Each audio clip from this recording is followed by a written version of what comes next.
खादम हुसैन ये पुराने चाइना क्यों शो होंगे ने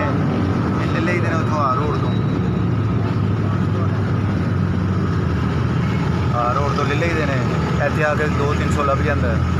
बस वो खर्चा चला रहे हैं। मेरे को रास रूस तो है कोई नहीं 2-3 हज़ार रुपये का मैं सैट लै आना तो मैं चलो कोई कारोबार करना कोई मोबाइल ले आवा 8-10 तो बेच लिया करा। वो हुण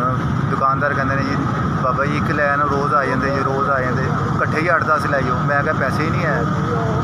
बस ऐसे परेशानी च मैं अज रात हो गई है बैठा इंतज़ार कर रहा कोई गाहक आइए तो बेचा तो मैं खर्चा चलाऊँ। 10 पढ़िया तो नौकरी तो मिलती नहीं बुढ़ा बंदा कितने नौकरी को देंदा है। मैं तो कहना कोई नौकरी लभ जाए तद भी सही है या कोई मेरे दे दे मैंने कोई थोड़ा उधार मैं कोई कारोबार कर ला यही मोबाइल ले आके बेची जावा ज़्यादा ले आवा ज़्यादा पैसे आ जाने बस यही परेशानियां ने बस यही वो ढिड चुको तो नंगा ही होंदा है बस हुण जिन्ना मजबूरियां तुहानूं की दसीए मजबूरियां तुसीं यह देख लो टाइम देख लो तो आपे ही देख लो मजबूरी की है। एक मोबाइल रख के बैठा क्यों बैठ 4,000